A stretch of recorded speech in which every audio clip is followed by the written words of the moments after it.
व्यासपीठावरील सर्वच मान्यवर उपस्थित बंधू आणि भगिनींनो, मनीषा मालुसरे आणि उमेश चोरे हे आज आवर्जून उपस्थित राहिले. त्यांचा कौतुक करायची संधी मला पुन्हा एकदा मिळाली आणि ज्यांनी पुस्तकं लिहिली, ज्यांचा सगळ्यांचाच कौतुक सोहळा आज वर्षाची सुरुवातीलाच होतं, हे माझ्यासाठी एक अतिशय समाधानाची गोष्ट आहे.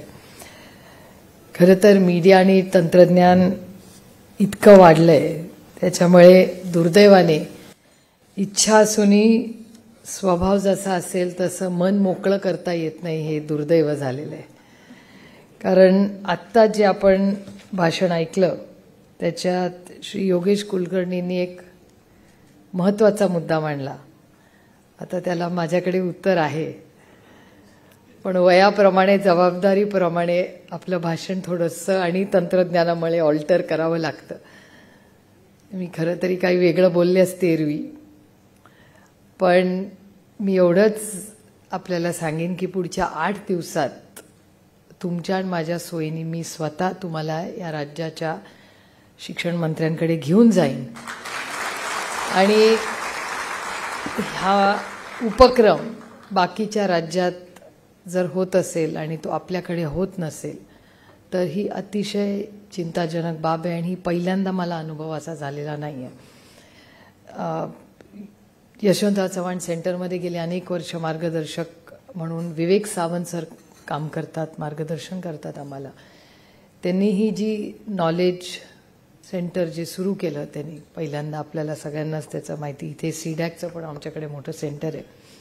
ते सुरुवात त्या काळात आदरणीय पवार साहेबांकडे ते एक प्रस्ताव घेऊन आले होते सावंत सर, आणि त्याच्यानंतर शिक्षण मंत्री, उच्च शिक्षण खातं मला वाटतं तेव्हा दिलीप वळसे पाटलांकडे होते आणि दिलीपरावांनी आणि विवेक सावंतांनी मिळून एक अतिशय चांगली संस्था एकत्रपणे उभी केली. त्यानंतर राजेश टोपेंचं खूप मोठं योगदान त्याच्यात राहिलं आणि ते काम सतत चालू राहिलं. पण त्याची व्हिजिबिलिटी जेवढी महाराष्ट्रात आहे तेवढीच बाकीच्या राज्यातही झाली आणि परदेशातही झाली. ही आपल्या सगळ्यांसाठी खूप अभिमानाची गोष्ट आहे. पण त्याला जेवढी व्हिजिबिलिटी कदाचित आपण द्यायला पाहिजे होती एक राज्य म्हणून, कारण का शेवटी ते पेटंट आपलं आहे, तेवढी कदाचित आपल्याकडून आणि आमच्या सगळ्यांकडून, म्हणजे ते माझ्याबरोबर काम 35 देशात विवेक सावंत आणि त्याच्यात काकोडकर साहेब चेअरमन आहेत त्या संस्थेचे. आता एवढं मोठं काम खरं तर महाराष्ट्रात उभं झालं आहे. मला विचाराल तर अशा संस्थांना हे जे म्हणजे अवॉर्ड्स नॅशनली मिळतात, मग असं पद्मश्री, पद्मविभूषण, ह्या सगळ्या अवॉर्डीज ह्या अशा खरं तर कामातून उभ्या राहिल्या पाहिजेत. त्याचं रेकमेंडेशन मीही केंद्र सरकारला करणार आहे, पण त्याची नोंद आपण सगळ्यांनी घेतली पाहिजे. आणि कदाचित काही वर्षानंतर पाबळबद्दलही मी असंच भाषण करीन की अनेक राज्यात आणि देशांमध्ये हे काम चाललेलं आहे, कारण इनोव्हेशन इज इनोव्हेटेबल. आणि एक काळ असा होता की जग गोल होतं, आता ते फ्लॅट झालेलं आहे आणि जग, the world has become flat, हे खूप म्हणजे अनेक वर्ष मी ऐकत आले, पण आता खरंच दिसायला लागलंय. त्याचे अनुभव आपल्याला आहे. आणि तंत्रज्ञानाने जग इतकं लहान करून ठेवलंय की कुठलीही गोष्ट जगात कुठेही झाली तरी ती पटकन आपल्याला कळते. आणि मला विचार केला तर मला आता कधी कधी वाटतं की माझं भाग्य की माझी मुलं AIOच्या आधीच शाळा कॉलेज पास झाली, कारण मला एक पालक म्हणून मला खरं तर काळजी वाटते जेव्हा मी रोहितच्या मुलांचा अभ्यास किंवा ती प्रक्रिया किंवा ते बोर्ड्स, त्याच्यावर ते आईची चर्चा की हे बोर्ड की ते बोर्ड, मग ह्या बोर्डामध्ये पुढच्या आयुष्यासाठी कुठली परीक्षा देणं योग्य राहील, म्हणजे मी ते ऐकूनच थकून जाते. त्याच्यामुळे एक आई असणं किंवा वडील ह्या पिढीच्या एक पालक असण्यावर किती लोड असतो याचं खरंच आपण सगळ्यांनी एक समाज म्हणून, म्हणजे अशा कार्यक्रमांमधून चर्चा होतील, आपण एकामेकाचं कौतुक करू, सगळ्या शिक्षकांचा सन्मान होईल, पण पुढे जाईल. पण खरंच ह्याच्यात केंद्रबिंदू हा जो आपला तिथला विद्यार्थी आहे ह्याची खरंच किती चर्चा आपण करतो. म्हणजे आजच सकाळी मी एका सूर्यनमस्कार क्लासला जाते, तो रविवारी जर बाय चान्स तुमच्या म्हणजे कालपांडे सरांमुळे आज माझी लॉटरी लागली की मी रविवारी आज मुंबईत आहे, कारण मी रविवारी नेहमी मतदारसंघात असते. आणि त्या क्लासला मी गेले आणि माझा शिक्षक मंदार सर मला सांगत होते की मला क्लास लवकर आवरायचा आहे. म्हटलं रविवार आहे, दुसरा कुठलाच क्लास नसतो, कुठे चाललं. माझ्या मुलीची 6वी परीक्षा आहे. 6वी परीक्षा कशासाठी? ती तर ग्रॅज्युएट झाली ना. त्यांनी नाही, ती MBA झाली आहे, पण MBA साठी प्रत्येक युनिव्हर्सिटी म्हणजे प्रायव्हेट डीम्ड युनिव्हर्सिटी एक वेगळी परीक्षा असते. तर ही 6वी परीक्षा आम्ही देतोय. ते कुठेतरी ठाण्याला का बोरिवलीला का कुठेतरी जाणार होते त्याच्यासाठी. मी विचारलं त्यांना, सर तुमची मुलगी अक्षदा, तिचं नाव, अक्षदाने किती परीक्षा दिल्या आहेत? त्यामुळे बोर्डाच्या 10वी दिली, त्याच्यानंतर 12वी दिली, मग 12वी नंतर काही 5-6 परीक्षा असतात कॉम्पिटिटिव्ह, त्यानंतर ग्रॅज्युएट झाली. ग्रॅज्युएट झाल्यानंतर आता ही 6वी परीक्षा ग्रॅज्युएट झाल्यानंतर आहे, म्हणजे बोर्डाची परीक्षा प्लस एंट्रन्स एक्झाम. मग या मुलांनी एवढ्या जर परीक्षा द्यायचा असेल तर एका आधार कार्डवर माणसाची ओळख देशात काश्मीर टू कन्याकुमारी होऊ शकते. जर एका तुमच्या राशन कार्डवर देशात तुम्हाला राशन मिळू शकतं, एका ID कार्डवर तुम्हाला जगात प्रवास करता येतो, एका पासपोर्टनी तुमची आयडेंटिटी होते. मग एका परीक्षेने तुमची ॲप्टिट्यूड नाही होऊ शकत. जे हा खरंच खूप गांभीर्याने एक म्हणजे मी खरंच माझं भाग्य समजते माझी मुलं मोठी झाली, तर त्यांच्या मुलांचं काय करायचं ते बघून घेतील, तो माझा विषय नाही.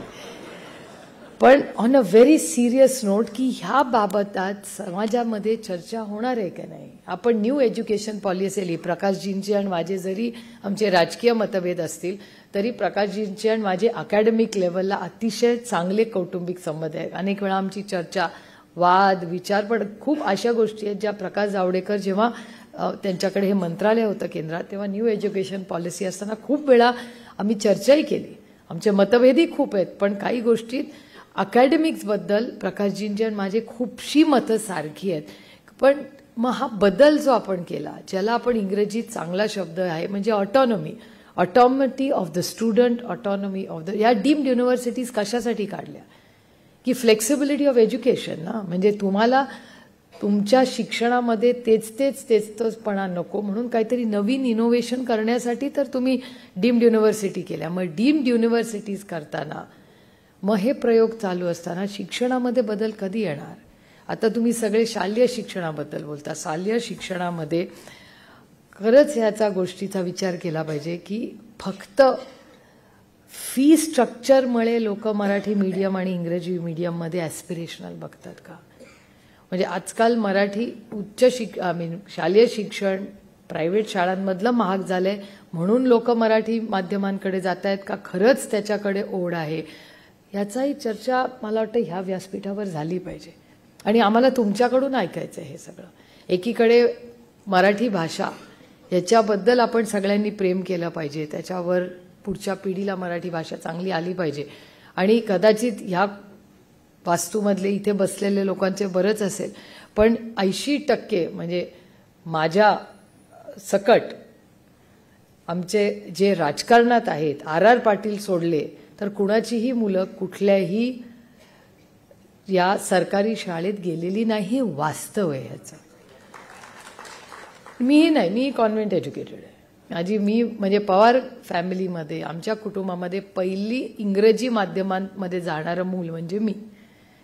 माझे आईवडील मुंबईला आले आणि त्याच्यानंतर माझ्या वडिलांची फार इच्छा होती की मराठी माध्यमातच माझं शिक्षण व्हावं, पण त्या बाबतीत आमच्या घरात आमच्या आईचं चाललं आणि मला इंग्रजी माध्यमामध्ये, म्हणजे बऱ्याच गोष्टीत आमच्या आईचंच चालतं, तो भाग वेगळा. बाहेर ते शरद पवार आहेत पण घरी शेवटी नवराच आहेत. आता त्याची हेडलाईन करू नका, नाहीतर मला घरी जाऊन जोडे बसते. माझी आई मला माफ करणार नाही. पण हा खूप गंभीर विषय असतो, कारण आमच्यासारख्या कुटुंबामध्ये म्हणजे माझ्या कुटुंबात शिक्षणाला फार महत्व झालं. शेवटी आता ते सदानंद सोळेंना सांगू नका. पण शिक्षणाबाबतीत ही समता कशातून येते? आज समाज ज्या पद्धतीने बिखरला गेलाय, समता ही फक्त आणि फक्त शिक्षणातूनच येते. आणि माझं स्वतःचं मत आहे की, आणि ह्या बाबतीत मी थोडी ब्रँड कॉन्शियस आहे. ह्या बाबतीत मी मान्यच करते की मला तो कॉम्प्लेक्स आहे की एखाद्या मोठ्या युनिव्हर्सिटीचं नाव कपाळाला आयडेंटिफाईड लागलं की मगाशी कोणीतरी आपणच भाषण करताना नापास झाली मुलं वगैरे त्याच्यावर टाळ्याही वाजल्या. मी जुन्या फॅशनची आहे, त्याच्यामुळे मला त्या गोष्टींचं फारसं कौतुक वाटत नाही. मला असं वाटतं नाही आजकाल यशस्वी झाल्यावर ना ती नापास झालेल्या मुलांची कथा फार छान वाटते.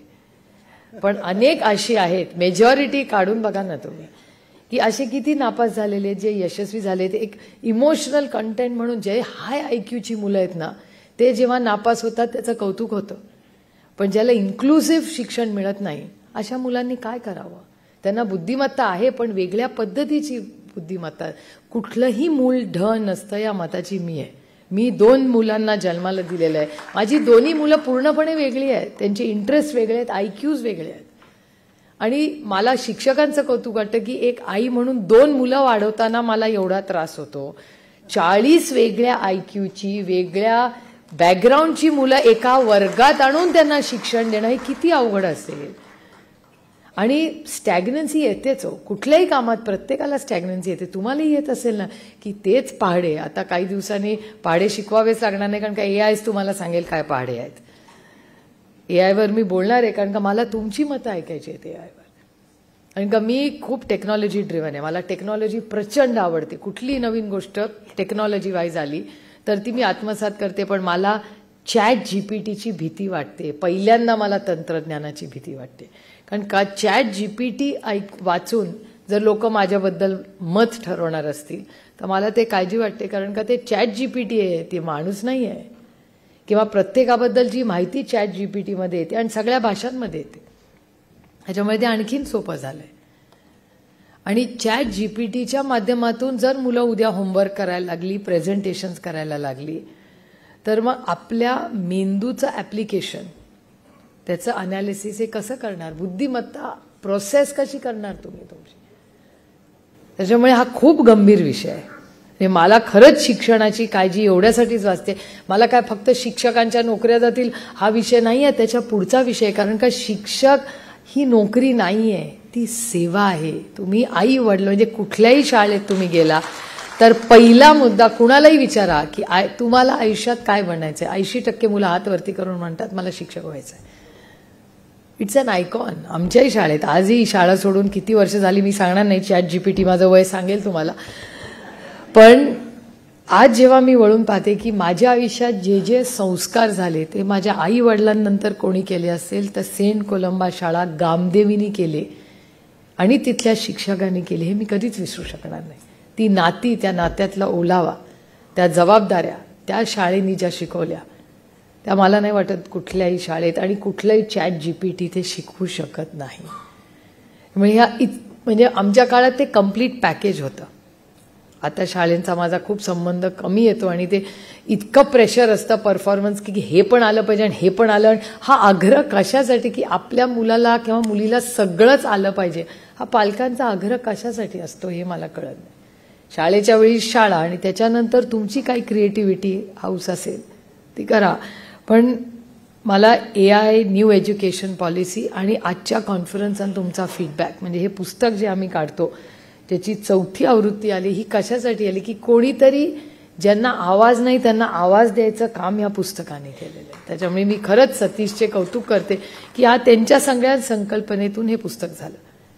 कारण का प्रत्येकाला काही प्लॅटफॉर्म मिळत नाही बोलायचा, पण कदाचित ती व्यक्ती त्या जागेवर एक अतिशय उत्तम काम करत असते. मगाशी कोणाच्या तरी भाषणात तो मुद्दा आला की आपण सगळे ना डॉक्युमेंटेशन आणि एम्पथी, वृषाली डॉक्टर आपण बोलला त्याच्याबद्दल. म्हणजे मला आश्चर्य वाटलं तुम्ही एम्पथी हा शब्द वापरला, कारण एम्पथी हा शब्द फार कमी वापरला जातो. तो नेतृत्वात असलाच पाहिजे. आणि नेतृत्व म्हणजे देशाचं नेतृत्व नाही, घरातलं पण नेतृत्व. म्हणजे तो आईपणा जो असतो तो एम्पथीतूनच असतं ना. आजीचं जे नातं असतं ते एम्पथीचंच असतं. कुठलाही मोठा नेता, मग तो शिक्षक असेल, तुम्ही सगळे लीडर्स आहात आपापल्या जागेवर, त्याला तो चांगला शिक्षक कधी असतो का तेव्हा तो एम्पथी दाखवतो. चांगले मार्क पडले तरी नापास झाले तरी एम्पथी दाखवून पुढे जाणं. आणि डॉक्युमेंटेशनमध्ये आपल्याला आपल्या राज्यातच देशातच प्रॉब्लेम आहे. आपण कधीच डॉक्युमेंटेशनला इतकं महत्त्व कधी दिलं नाही जेवढं परदेशांनी किंवा वेस्टर्न वर्ल्डने दिलेलं. त्या देशांमध्ये डॉक्युमेंटेशनला खूप महत्त्व असतं. छोटीशी गोष्ट असते पण इतकं डॉक्युमेंटेशन करतात ना की असं आपल्याला तिथे गेल्यावर वाटतं अरे बापरे यांच्याकडे किती गोष्टी आहेत. साधं म्हणजे संविधान, लांब कशाला जा. तुम्ही अमेरिकेला गेला तर प्रत्येकाला त्या संविधानाचा सार्थ अभिमान आहे. भारतात आपल्याला सगळ्यांना सार्थ अभिमान आहे, आपल्या पिढीला, पण आपल्या नंतरच्या पिढीला संविधानाने त्यांना नक्की किती अधिकार दिलेत किंवा संविधानाची ओळख ही आपण किती लोकांना करून दिली आहे. आणि म्हणजे ज्या वास्तूमध्ये आपण बसलोय आपली ही पिढी शेवटची असेल ज्यांनी कव्हर टू कव्हर यशवंतराव चव्हाणांना वाचलंय. पुढच्या पिढी ChatGPT. हा खूप गंभीर विषय. आणि वाचन, मराठी वाचन, म्हणजे कधी कधी मला वाटतं अरे पुस्तकं लोक वाचत नाहीत, पण लोक पुस्तकं वाचतायत, त्याचं एक वेगळं मार्केट आहे. आणि त्याच्यामुळे ज्या पुस्तकांचा तुम्ही फार कौतुक केलं की संस्था पुस्तकांचं कौतुक करते. मगाशी सर कुठे गेले, मनोहर सर, तुम्ही याच्यात काही कौतुक नाही हो. ह्या गोष्टी झाल्याच पाहिजे, त्या आधी होत होत्या, मधल्या काळात राहून गेल्या. आम्ही काही नवीन करत नाहीये. त्यामुळे ह्या गोष्टी झाल्याच पाहिजेत. शिक्षक आणि विद्यार्थी कुठल्याही विकसित देशाचा केंद्रबिंदू तेच असले पाहिजेत. ब्रिज करून प्रश्न सुटत नाहीत. माझं सरकारशी अनेक वेळा भांडण ह्याच्यावरच होतं. मी हे काय व्यासपीठ नाही टीका करण्यासाठी, पण अनेक वेळा मला असं वाटतं की मेट्रोसाठी 18,000 कोटी वगैरे वगैरे असे काय काय नंबर्स आहेत. माझं गणित आधीही कच्चं होतं, आजही, आणि मी तसंच ठेवलेलं आहे. कारण का मला फार काही गणित करावं लागत नाही आयुष्यात आणि मोजाही काही लागत नाही, त्याच्यामुळे माझं आयुष्यात सुखात चाललंय. पण 18,000 कोटी, 20,000 कोटी असे जे नंबर्स येतात त्याच्यात किती शून्य हेही माहिती नसतं. पण एका बजेटमध्ये 6% आपले निधी हा शिक्षकांना शिक्षणासाठी दिला पाहिजे. हा देण्यात काय अडचण येते? जर infrastructure is the growth engine of every economy, so is education, if you ask me. म्हणजे मला असं वाटतं जर एवढे ब्रिजेस करून, एवढं सगळं करून जर शिक्षण जर आपल्या मुलांना आपण देऊ शकत नसलो तर काय करणार आहे त्या ब्रिजचं? तो ब्रिज पण झालाच पाहिजे. मी इन्फ्रास्ट्रक्चरच्या बाजूनीच आहे, इन्फ्रास्ट्रक्चरच्या विरोधात मी नाही. पण आपल्यासारख्या देशामध्ये लोकसंख्या, गरिबी, स्किलिंग याला जिथे महत्व आहे, तर माझं म्हणणं आहे की आधी तुम्ही शिक्षणातून ही पिढी तयार करा. आणि एखादा ब्रिज 6 महिन्यांनी झाला, वर्षांनी झाला तर काही फरक पडत नाही. पण एखाद्या शिक्षण प्रक्रियेला निधी नाही पडला तर ती पिढी वाया जाऊ शकते. हे दुर्दैव आहे. त्याच्यामुळे कुठलंही सरकार असलं तरी शिक्षणाला प्राधान्य. आणि शिक्षकांचे प्रश्न, म्हणजे मी तुम्हाला सांगू, मी परवाच अनेक वेळा माझ्या मुलांबरोबर ना मी अनेक सिनेमा परत बघते किंवा एखादी गोष्ट. आता परवा श्यामजींचं निधन झालं तर डिस्कव्हरी ऑफ इंडियाची जी फिल्म श्यामजींनी बघितली, ती एक श्यामजी गेल्यानंतर माझ्या मुलांना मी एकदा पाहिली आहे. माझ्या मुलांबरोबर, दोन्ही मुलांबरोबर एकदा पाहिली आहे. पण आता माझी मुलं मोठी झाली, त्यामुळे 18-20 वर्षांनी माझी वेळ आली माझ्या आयुष्यात डिस्कव्हरी ऑफ इंडिया परत बघायची. आणि तेव्हा माझ्या लक्षात आलं की अरे बापरे, हे आपण कसे गॅप होऊन जाते आपल्या आयुष्यात. त्यामुळे परत त्या पुस्तकांचं वाचन. आणि ह्याच्यात मी तेंडुलकरांचा, जब्बार पटेलांचा सिनेमा सिंहासन परवा गंमत म्हणून पुन्हा एकदा पाहिला आणि माझ्या लक्षात आलं की अरे प्रश्न तेच आहेत, फक्त लोक बदललेत त्यातले. आणि अस्वस्थ करणारी प्रश्न. आणि त्याच्यामुळे शिक्षकांकडून माझ्या खूप अपेक्षा आहेत. आपल्या बाकीच्या सुट्ट्या, कामं ह्याच्यावर चर्चा होतच राहील, त्याच्यावर खूप व्यासपीठ आहेत तुम्हाला मांडायला. पण चव्हाण सेंटरचे हे व्यासपीठ तुमच्या हक्काचं व्यासपीठ, जिथे शिक्षण प्रक्रियेमध्ये काहीतरी बदल आपल्याकडून संध्याकाळी तुम्ही जाल तेव्हा तुम्ही सूचना करून आम्हाला द्या. किंवा पाबळची जर यशस्वी यशोगाथा असेल तर ती पुढच्या वर्षभरात आपण त्याचा फॉलोअप करून काहीतरी बदल घडून आणण्यासाठी ही कॉन्फरन्स झाली पाहिजे. आणि पुढच्या वर्षी जेव्हा आपण 5 जानेवारीला भेटू तेव्हा ह्याचा आढावा घेतला पाहिजे की ही कॉन्फरन्सनी 2025 मध्ये क्या पाया. नाहीतर खूप छान होईल, आपण येऊ, आपण चांगली भाषणं करू, नवीन काहीतरी आत्तापुरतं शिकून जाऊ. पण low hanging fruits, middle and high hanging fruits याच्यात काहीतरी 5-10 वर्षांनी वळून पाहिल्यावर आपण सगळे जे इथे आपला एवढं, कारण का प्रत्येकाचा वेळ महत्वाचा आहे, काय फक्त माझा वेळ महत्वाचा नाहीये. प्रत्येक व्यक्ती जी इथे आली आहे त्या प्रत्येकाचा वेळ महत्वाचा आहे या मताची मी आहे. तुम्ही सगळं काम सोडून इथे तुमचा रविवार इथे देताय तर घरी जाताना काहीतरी घेऊन गेलं पाहिजे. आणि पुढच्या वर्षी जेव्हा याल तेव्हा पहिला कार्यक्रम हा असेल स्वागताच्या आधी की ॲक्शन टेकन रिपोर्ट, की 1 वर्षात ह्या आपण सगळ्यांनी काय केलं. आणि हा पाबळचा रिपोर्ट मला पुढच्या भाषणात द्यावा लागेल तुम्हाला, ती माझी अकाउंटेबिलिटी राहील. त्यामुळे ह्या सगळ्या गोष्टीचा एम्पथी, डॉक्युमेंटेशन आणि पुस्तकांबद्दल तुम्ही जे बोलला की पुस्तकं आता ह्याला आम्ही आणखीन कसं सपोर्ट करू शकतो, म्हणजे ह्याची सूचना द्यावी. म्हणजे जर आम्ही तुमची पुस्तकं समजा 100-200 विकत घेतली आणि ती शाळांमध्ये वाटली, त्याच्यातून मदत होईल का? तुम्ही केलेली ही पुस्तकं आपण ऑनलाईन टाकावी, मग ती हिअरिंग बुक्स करावी का फुकट सगळ्यांना अवेलेबल करून त्याचा काही गॅप असेल त्याच्यात आम्ही काही मदत करू शकतो का? कारण का आउटरीच प्रोग्राम झाला पाहिजे. म्हणजे हे जर पुस्तक अप्रतिम झालेलं आहे तर त्या सगळ्या शिक्षकांपर्यंत कसं पोहोचता येईल, हा काही उपक्रम आपल्याला करता येईल का, ह्याचा विचार ह्या व्यासपीठावर व्हावा. आणि दुपारच्या म्हणजे तुमच्या सेशनमध्ये जर तुम्ही काही सूचना आम्हाला करू शकला, कारण पुस्तक झालं, डॉक्युमेंट झालं तर वाचणार कोण आणि तो पोचवायचं कसं प्रत्येकापर्यंत. आता हे बेस्ट सेलर झालं आणि लोकांना उत्सुकता असते, पण पोचवायची ही जबाबदारी आपल्यापर्यंत आहे असं मला वाटतं. त्याच्यामुळे ह्या पुस्तकांबद्दल आणखीन काही काम करता येईल का, ह्या काही सूचना आपण सगळ्यांना आम्हाला द्यावा. आणि एक शेवटचा मुद्दा सांगून मी माझं भाषण संपवणार आहे की आदरणीय पवार साहेबांना सगळ्यांच्याच आशीर्वादानं मिळेल. ते 80 वर्ष जेव्हा पूर्ण झाले तेव्हा मला आमचे सहकारी आहेत सोलापूरचे, ते म्हणले त्यांचं सहस्त्रचंद्र दर्शन करा. मला सहस्त्रचंद्र दर्शन काय हे माहितीच नव्हतं. तेव्हा त्यांना मी विचारलं काय असतं, मग त्यांनी सांगितलं असं असं करायचं असतं. म्हटलं तुमचे हे प्रेम आहे, तुम्ही सुचवलंय, पण माझी या सगळ्या गोष्टींवर श्रद्धा आहे, पण मला असं वाटतं त्याच्या पुढे जाऊन आपल्याला काही करता येईल का. तर आदरणीय पवार साहेबांच्या नावाने आम्ही शरद पवार इन्स्पायर फेलोशिप सुरू केली आहे, जी फक्त शिक्षकांसाठी आहे. त्याच्यात आपल्याला कुणाला काही सहभागी व्हायचं असेल किंवा त्याची काही माहिती असेल तर मी संयोजकांना विनंती करीन की ते त्याच्यावर दाखवा की ॲप्लिकेशन्स कसे करायचे असतात, तो सगळा प्रोसेस तुम्ही समजून सांगा. आणि प्लस त्याच्यात कुणाला काम करायचीही इच्छा असेल, कारण का अशी फेलोशिप कुठेही महाराष्ट्रात नाही, त्याच्यात इनोव्हेशन म्हणून ॲडवायझर म्हणून कुणाला काम करायची इच्छा असेल तर जरूर आपण मार्गदर्शन करायचं. वी आर म्हणजे आम्हाला बदल आत्मसात करण्यात आनंद वाटतो. याचं कारण असं की मी तर नेहमी माझ्यावर जे टीका करतात ना, मला फार आनंद होतो, कारण का टीका केली याच्यात तर आपल्याला सुधारणा करण्याची एक मोठी संधी असते. त्यामुळे स्पिफबद्दल म्हणजे शरद पवार इन्स्पायर फेलोशिपमध्ये शिक्षकांना कुणालाही काही सूचना करायची असतील, ॲप्लिकेशन्स करायचे असतील, एक खूप मोठा ब्रॉड प्लॅटफॉर्म आम्ही तो केला आहे. त्याच्यात पुस्तकांबद्दलही आता तुमचा फीडबॅक आल्यावर ह्यावर्षी आम्ही जेव्हा डिसेंबरमध्ये ते अनाऊन्स करू, कारण का ह्या वर्षी 25चं ऑलरेडी ठरलेलं आहे, पण 26ची जी ग्रुप असेल त्याच्यात अजून शिक्षकांसाठी आम्हाला काय करता येईल का, याच्यासाठी आपण जर थोडासा वेळ किंवा मार्गदर्शन केलं तर आम्ही नक्कीच त्याच्यात लक्ष घालू.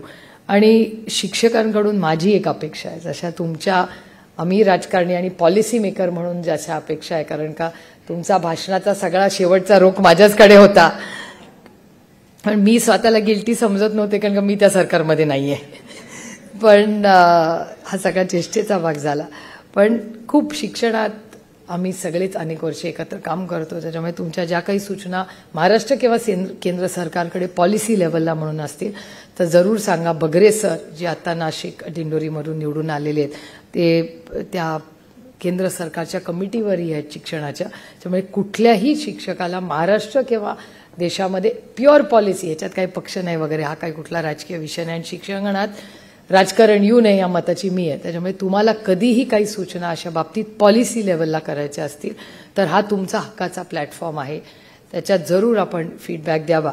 आणि श्रद्धा आणि अंधश्रद्धा, कारण का महाराष्ट्र श्रद्धा माझी सगळ्यावर आहे, पण महाराष्ट्रात आज 21व्या शतकात एकीकडे AI बद्दल भाषण करताना मला अंधश्रद्धेबद्दल बोलावं लागतं, हे माझं अपयश आहे असं मी समजते. ज्या नरेंद्र दाभोळकरांनी उभं आयुष्य आणि एवढा मोठा त्याग त्यांनी अंधश्रद्धासाठी केला आणि अंधश्रद्धा निर्मूलनाचं काम आज राज्य आणि देश पातळीवर चाललेलं आहे, त्याच्यात शिक्षकांनीही सायंटिफिक टेम्पर, श्रद्धा ही जरूर असावी माझी आहे, पण ती माझी वैयक्तिक श्रद्धा आहे.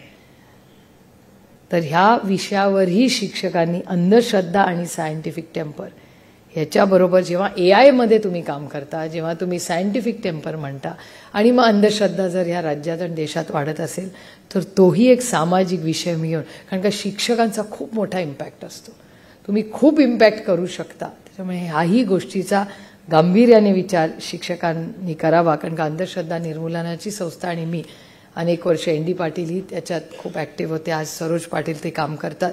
तर त्यांच्या सगळा जो ग्रुप आहे आणि दाभोळकर कुटुंबाचं खूप मोठं योगदान महाराष्ट्रात आहे आणि त्याचा इम्पॅक्ट अंधश्रद्धेचा डायरेक्ट महिलांवर जास्त होतो पुरुषांपेक्षा.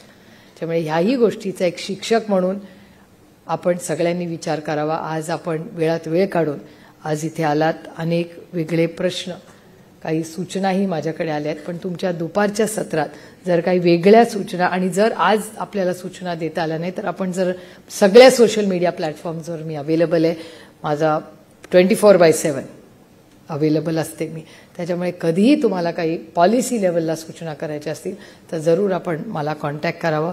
पुन्हा एकदा नवीन वर्षाच्या आपल्याला मी मनापासून शुभेच्छा देते आणि ह्या वर्षभरात काहीतरी चांगलं काम आपण एकत्र मिळून महाराष्ट्राच्या आणि देशाच्या युवा युवतींसाठी करूया. एवढ्याच शुभेच्छा देऊन व्यासपीठावर सगळे आज वेळात वेळ काढून आले. तुमचेही मनपूर्वक आभार मानून आपली रजा घेते. जय हिंद, जय महाराष्ट्र.